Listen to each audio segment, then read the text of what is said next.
I couldn't even count the times I've had to look away, so you wouldn't see my teardrops fall like a river down my face. I'd trade you places if I could. I'd only be too glad, so you could be like all the rest, but it just don't work like that. But there will come a day, my friend, all the pain and heartaches end, and the greatest gift we'll ever see. And I appreciate so much the opportunity to come and talk to you a little bit about something that's very dear to my heart. Kaylin is here. She is 15 now and got her learner's license yesterday. Was it yesterday? So she's going to be driving. Can you believe it? She was just a little baby when I retired from here. She is the apple of my eye, but she is tough as a lighter knot, if you know what that means. Some of you have been out in the field digging up lighter stumps to build your fire with. I know you're not so old that you don't remember that. I remember it as a kid. And she's tough.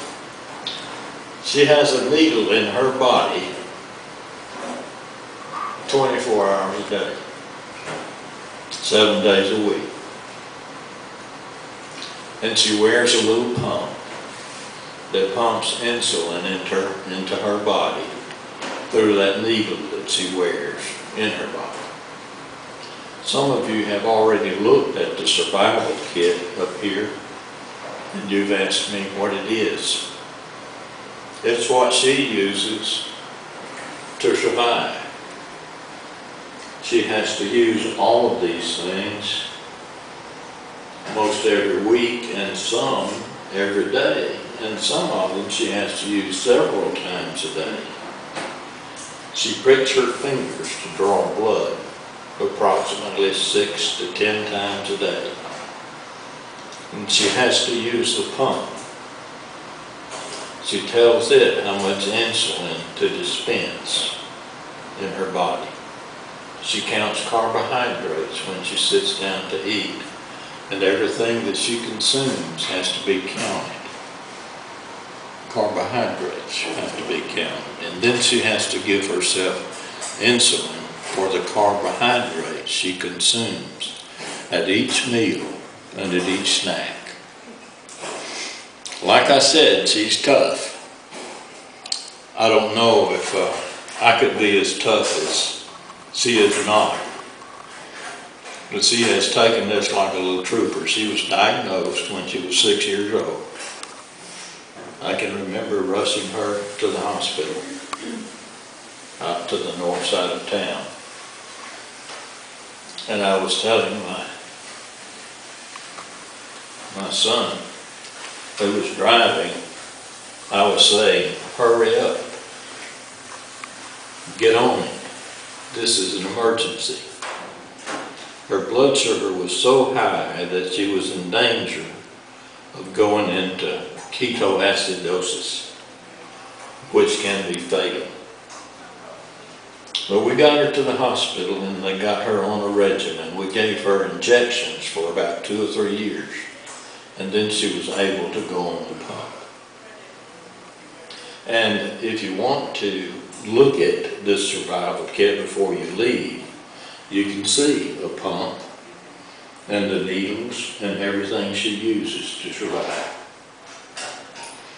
You'll notice that there's a t-shirt up here. It says Kaylin's Crew. Last year at the JDRF Walk in Centennial Park, she won the t-shirt contest. Kaylin's crew, out of all of the kids that submitted t-shirts, she's #1. And the t-shirt was designed by one of her cousins who works for Russell Athletics, and he contributed, donated all of the material, the shirts and the printing.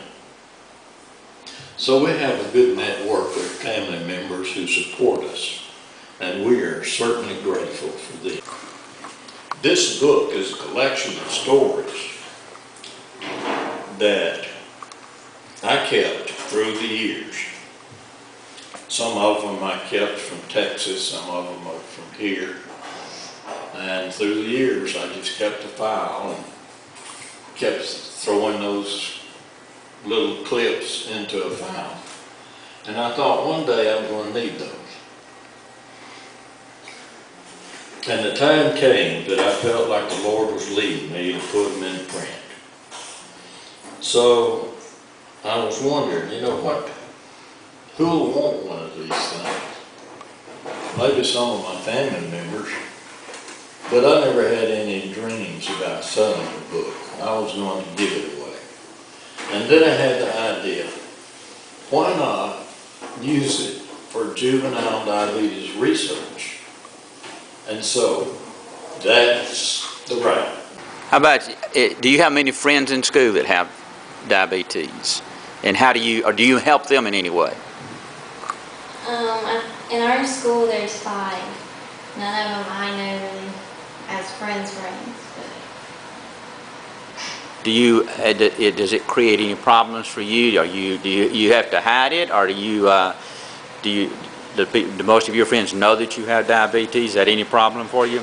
My friends know I'm a diabetic and they'll help me out when I need to do whatever. So. Does that mean that sometimes, are there emergencies at times? Do you have any kind of fainting spells or things like that, or do you manage it well enough that you don't have to deal with that? I've never had a pass out or anything. So. Right. So you're managing it well. Great. Great. Thank you.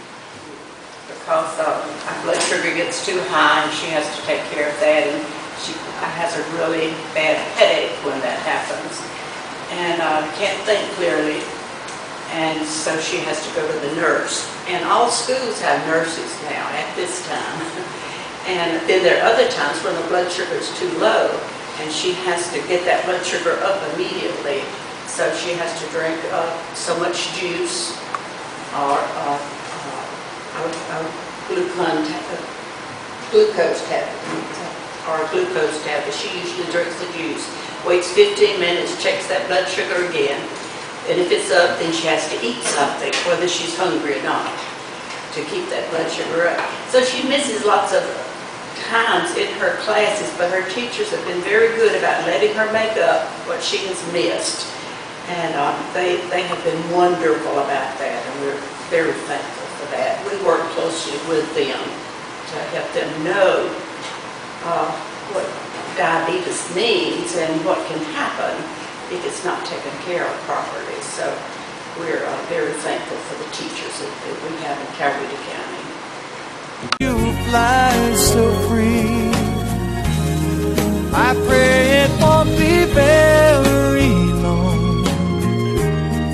There'll be no need to sing this song, and we'll laugh at how we used to say there will come a day.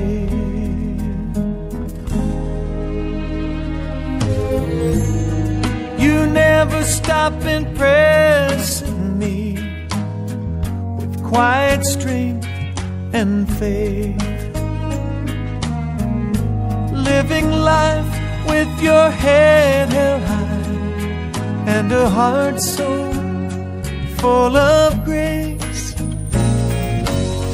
I search for rhyme and reason, yes, I try to understand,